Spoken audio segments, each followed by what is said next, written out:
Segment 1. The Lead, the Announcement. In a major move defining the current administration's stance on national security and border integrity, the White House has officially announced the expansion of the United States travel ban.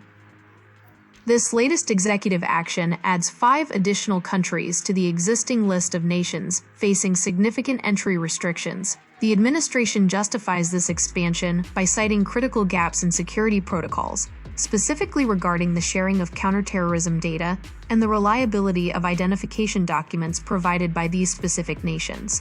According to officials, these measures are not intended to be permanent, but rather a necessary safeguard until these countries meet the stringent baseline security requirements established by the Department of Homeland Security. Segment 2. The Affected Countries and Specifics. While the original ban focused heavily on specific regions, this expansion broadens the geographical scope of the policy.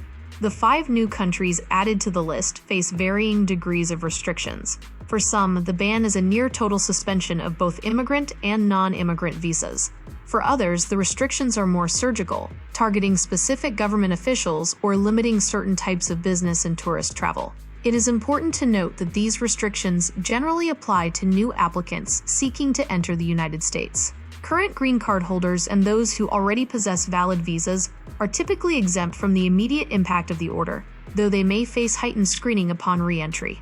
The administration has also signaled that a waiver process will remain in place for individuals with extreme hardships, or those whose entry is deemed in the national interest, though critics argue these waivers are historically difficult to obtain. Segment 3. National security versus humanitarian concerns. The debate surrounding this expansion is, as expected, deeply polarized.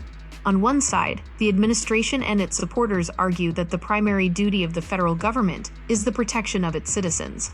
They point to the information sharing criteria as a logical standard, arguing that if a foreign government cannot or will not verify the identities of its citizens or share criminal history, the U.S. cannot safely grant them entry. However, human rights organizations and immigrant advocacy groups have been quick to condemn the move.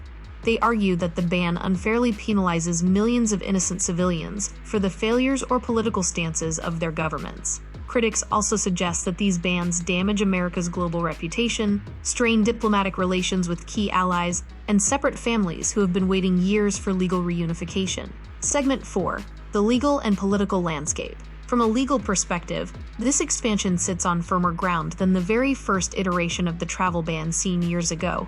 Following a series of Supreme Court rulings, the executive branch has been granted broad authority to suspend entry if it is deemed detrimental to the interests of the United States. Nonetheless, legal challenges are already being filed in federal courts across the country. Opponents are expected to argue that the expansion is discriminatory in intent. Politically, this move solidifies the president's America First agenda, signaling to his base that border security remains the top priority of this term. As we look toward the coming months, the implementation of this ban will likely become a focal point in congressional hearings and a major talking point in the ongoing national dialogue regarding immigration reform. Segment 5. Global Impact and Conclusion. The international reaction has been swift. Several of the affected nations have expressed disappointment and regret, with some warning that these measures could hinder international cooperation on security and trade. As we wrap up this report, the immediate reality for travelers from these 5 nations is one of uncertainty. Travel agencies and legal clinics are reporting a surge in inquiries as families scramble to understand how these new rules affect their pending applications. We will continue to monitor the Department of State's bulletins for any updates on the waiver process or changes to the status of these restrictions. For now, the message from the White House is clear. Security protocols are non-negotiable, and the list of restricted nations remains a fluid document, subject to the cooperation of foreign governments.